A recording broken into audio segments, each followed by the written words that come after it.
el señor Burkholder, les juro que me leyó la mente. O sea, yo desde que anunciaron que el 2023 lo iban a dedicar a Pancho Villa, me entró la necesidad inexplicable de que alguien docto en el tema de la historia nos hablar un poquito, ¿no? De qué tipo de personaje, si vale la pena o no dedicarle un año entero, sobre todo a nivel federal, a este personaje de la historia. Y hoy el señor Burkholder demostró que tenemos una conexión interestelar, porque el señor va a dedicar su sección del día de hoy a pues hablar, ¿no?, de este personaje, mi estimado Arno, de tan polémico, ¿no?, para algunos, representativo para otros, de este proceso que conocemos como la Revolución Mexicana. Entonces, mi estimado Arno, voy a callarme, a escucharte atentamente.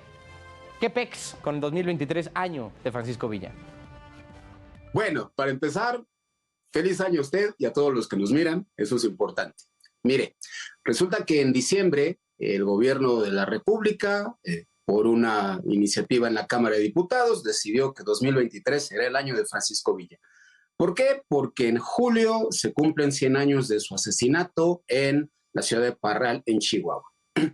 Eso hubiera pasado desapercibido, de no ser porque dos diputadas del PRD presentaron una moción de queja ante la propuesta, porque dijeron que Francisco Villa no es un personaje que merezca celebrarse, ya que durante la Revolución Mexicana cometió asesinatos y especialmente cometió violaciones. Nosotros sabemos la época que estamos viviendo y sabemos que eso es tremendamente delicado. Eso ha provocado que especialmente en las redes haya empezado a surgir lo que yo considero una nueva expresión de un movimiento muy antiguo, el antivillismo. O sea, considerar que Francisco Villa en realidad fue un asesino, un violador y alguien a quien no deberíamos recordar. Yo creo que en medio de todo lo que va a pasar políticamente en México en 2023, la polémica de Francisco Villa va a ser muy interesante, porque ¿qué hacemos con este personaje que de por sí desde que estaba vivo era un hombre de demasiados rumores, demasiadas leyendas a su alrededor? Históricamente es un personaje que nos cuesta mucho trabajo atrapar, pues porque parece que a este tipo le pasó de todo.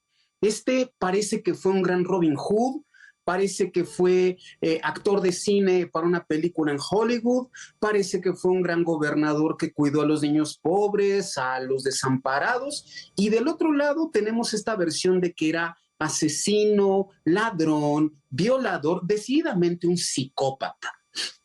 ¿Con qué nos quedamos en realidad? Bueno, parece ser que hay, digamos, dos versiones generales de Villa. La primera, que un gran historiador que se llamó Friedrich Katz llamaba la leyenda blanca, que decía: Villa es un hombre que venía de muy abajo, de una familia tremendamente pobre del estado de Durango, que aprendió a leer y escribir ya más o menos a los 18 o 20 años aproximadamente, y que, pues sí, se volvió un bandolero por tener que defender a su hermana, a la cual el hacendado de la zona pues pretendía robarse, y que eso lo obligó a entrar al mundo de la delincuencia, donde fundamentalmente roba ganado, un delito especialmente grave en el norte del país, pero que llegó un momento en el que pues decidió que había que dejar eso. Además se supone que todo el dinero que ganaba, que era muchísimo, lo repartía a los pobres, se lo llevaba a su mamá, cosas así, como si fuera tremendamente bondadoso al final. Y supuestamente entró a la revolución porque conoce a uno de los grandes colaboradores de Francisco I. Madero, Abraham González, quien le ayuda a entender que la vida tan mala que ha tenido ha sido resultado de un país tremendamente injusto, inequitativo, la dictadura de Porfirio Díaz, etcétera. Entonces, que por todo eso se mete a la revolución. El señor pues peleó al lado de Francisco I. Madero, ya nada más por eso se vuelve un gran líder revolucionario. Luego peleó contra Victoriano Huerta, lo derrotó en la batalla de Zacatecas, fue uno de los impulsores de un proyecto político muy importante, la Convención de Aguascalientes. O sea, sí hizo cosas importantes para el país y la revolución. Pero del otro lado tenemos la versión absolutamente oscura, la versión de el Villa sanguinario. Una versión que surgió desde que Villa estaba vivo, y es una versión que viene pues primero de víctimas directas de Villa y luego de sus descendientes, los cuales siguen vivos hasta el día de hoy. Es una versión que cunde especialmente en el estado de Chihuahua y que dice, Villa no fue para nada un buen hombre.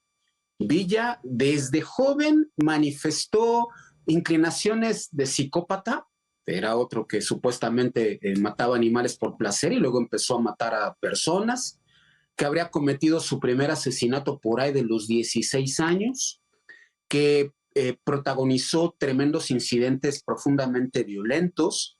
Estas diputadas que rechazaban el reconocimiento de Villa decían que por lo menos hubo dos grandes incidentes, una matanza de mujeres en Ciudad Camargo en 1916 y una violación colectiva en un lugar llamado Nemiquipa, en Chihuahua, en 1917, que en estos dos casos nada más habría tenido por lo menos 200 víctimas. Pero otros autores que han estudiado Villa y que son totalmente antivillistas, pues hablan de asesinatos todos los días, de robos, de una maldad fundamental en Villa.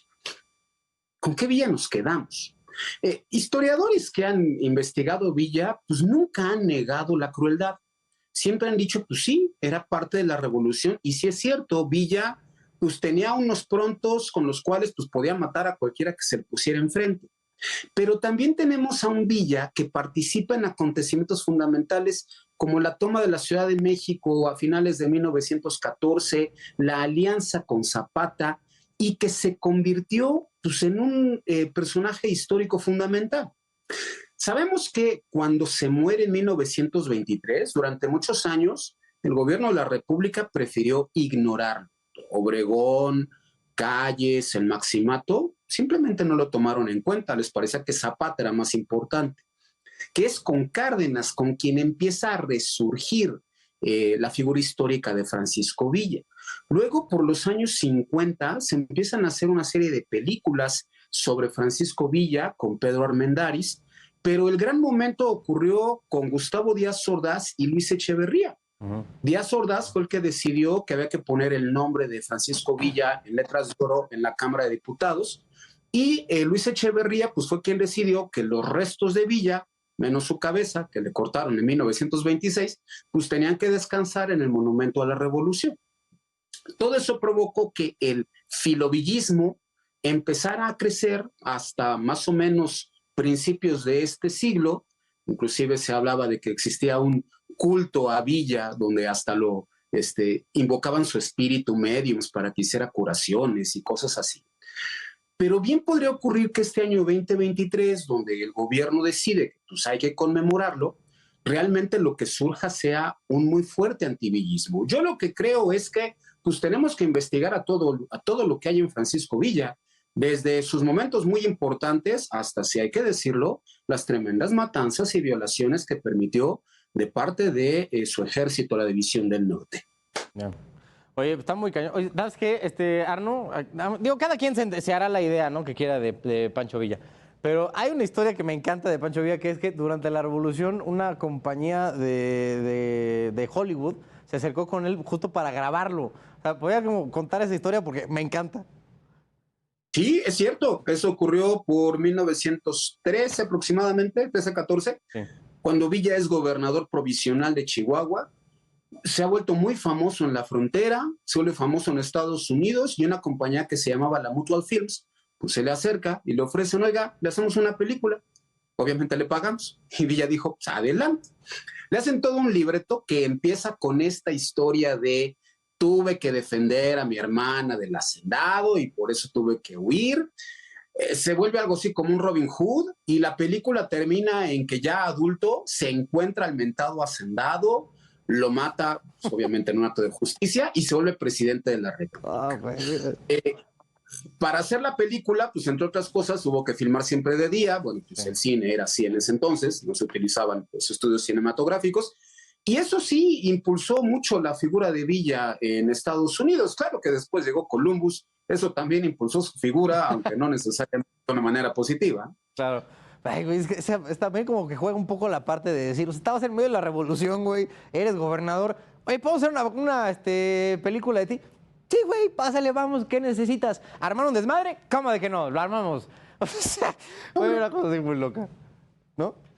Pero bueno, personajazo de la historia mexicana. Mi estimado Arno, siempre un placer tenerte por acá. Para todos los que quieran seguir al buen caballero Burkholder, doctor Burkholder, lo pueden seguir en @clionáutica. Ahí está su usuario en Twitter y todos los jueves en Palitos y Bolitas. Gracias, mi estimado Arno. Fuerte abrazo. Gracias, nos vemos la próxima semana. Claro que sí, fuerte abrazo al gran doctor Burkholder.